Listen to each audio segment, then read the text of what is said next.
Uttar Pradesh police भर्ती हमेशा से जो वर्तमान शासन की नीति रही है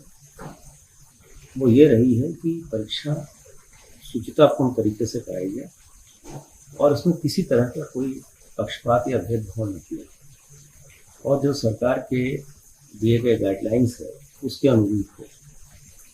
इस बार हम लोगों ने, हमारी भर्ती बोर्ड ने तथा अन्य जो स्टेक होल्डर्स हैं जैसे कि सिविल पुलिस है, हमारे जो मजिस्ट्रेट्स हैं, उन लोगों ने इसमें एक संयुक्त रूप से काम किया तथा भर्ती बोर्ड के द्वारा बहुत सारे नई चीज़ें की गई जिसमें आर्टिफिशियल इंटेलिजेंस का भी फायदा लिया गया तथा जो प्रश्न पत्र इत्यादि तैयार होते हैं उसमें भी काफ़ी चीज़ों को इनोवेट किया, नया इनोवेशन किया गया और जिसका ये परिणाम रहा कि जो इस तरह के नकल माफिया या नकल जो पर्चे लीक कराने वाले लोग रहते हैं उनकी रणनीतियों को हमने पहले से ही फेल किया और परीक्षा प्रारंभ होने के पहले से ही उनके बहुत सतर्क दृष्टि थी तथा धरपकड़ चल रही थी और जहाँ भी कोई रूमर मॉन्गरिंग हुई उसको हम लोगों ने तुरंत ही कॉन्ट्राडिक्ट किया और जिसका ये फायदा रहा कि 60,000 से अधिक लोगों की भर्ती हमारे 67 जनपदों में 1174 केंद्रों में 5 दिनों में और 2 पालियों में 10 पालियों में फाइनली जाकर सकुशल संपन्न हुई तथा हम लोगों ने बच्चों के आने जाने के दौरान कोई असुविधा न हो, बच्चियां भी जो आए हैं उनको कोई असुविधा न हो, इस दौरान ट्रेन या बसेस की जो यात्रा है उसमें कोई परेशानी न हो और इस बार विशेष व्यवस्था की गई थी क्योंकि ये परीक्षा एक बार कैंसिल हो गई थी तो हम लोगों ने जो बसेस जो उत्तर प्रदेश राज्य ट्रांसपोर्ट की बसेस थी उसमें एडमिट कार्ड को ही टिकट मान के ये विशेष छूट दी गई थी ताकि बच्चों पे आर्थिक भार न हो। जब 2017 में ये रिस्पांस टाइम 40 और 45 मिनट, आज के दिन में ये लगभग 10 मिनट है। शहरी इलाकों में तो कहीं कहीं पे इसका रिस्पांस टाइम लगभग 5 मिनट तक भी आ गया है और हम लोगों की जो 112 की जो द्वितीय फेज़ लॉन्च हुआ है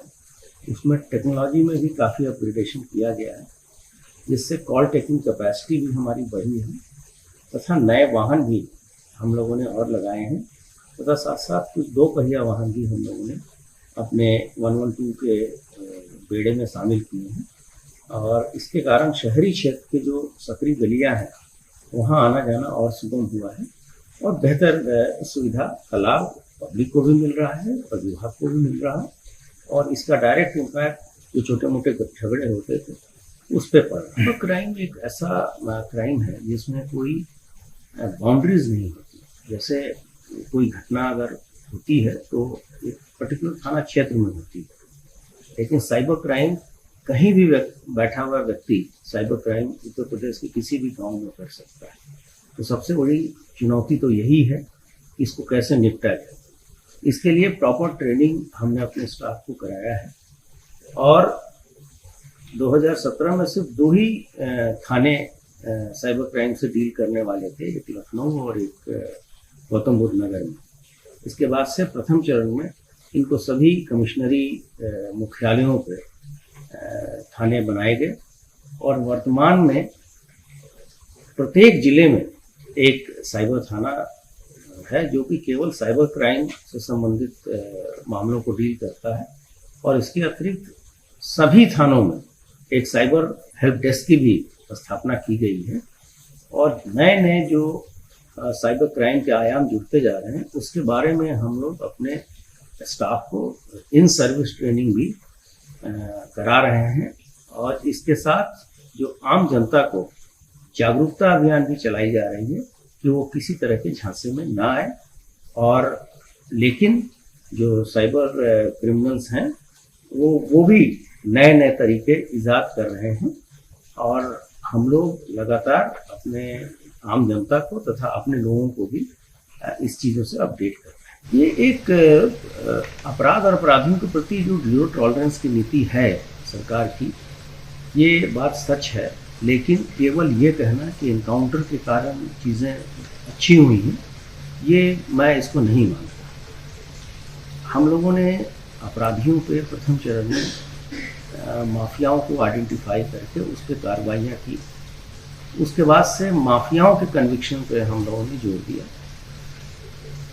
और पिछले 13 महीने में हम लोगों ने जो जितने भी हीनियस क्राइम, जघन्य घटनाएं हैं, उसमें जो लोग लिप्त थे उनके कन्विक्शन पे भी सज़ा दिलाने पे जोर दिया। इसके लिए बहुत सारे प्रयास किए गए, जैसे अपने हमारे जितने भी गवाह होते हैं पब्लिक के,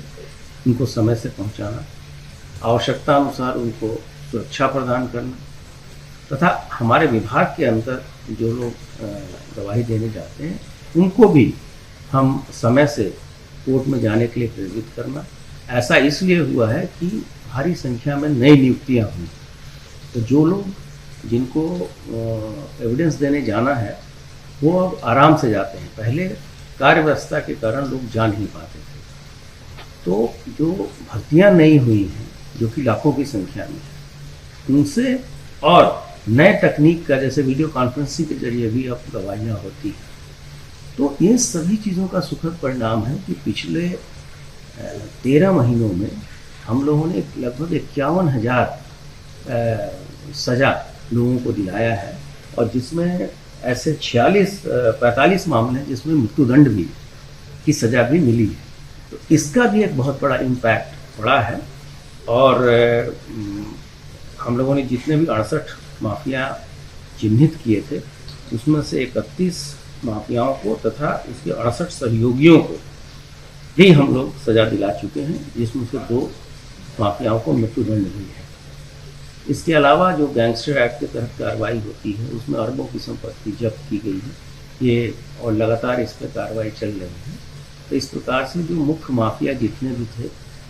ऐसे भी माफिया उत्तर प्रदेश में थे जिनका आपराधिक इतिहास 40 साल से पुराना था,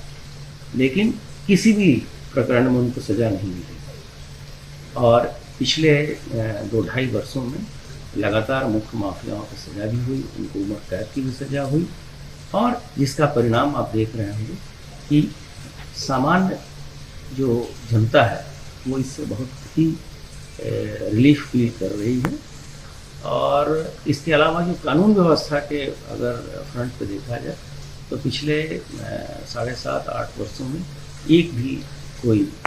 सांप्रदायिक घटना नहीं होने की गई। ये अपने आप में बहुत बड़ा अचीवमेंट है, और इसके कारण बेहतर कानून व्यवस्था के कारण ज़्यादा निवेश सरकार अट्रैक्ट कर रही है इंटरनेशनल मार्केट से। तो जो फॉरेन इन्वेस्टमेंट है, चाहे इंडिया के अंदर की जो कंपनियां हैं उनका इन्वेस्टमेंट में इसमें लगातार वृद्धि हो रही है। ईज़ ऑफ डूइंग बिजनेस में भी उत्तर प्रदेश जो है 11वें-12वें स्थान से अब दूसरे स्थान पे आ चुका है। ये दर्शाता है कि एक विकसित प्रदेश के लिए अच्छी कानून व्यवस्था का होना परम आवश्यक है।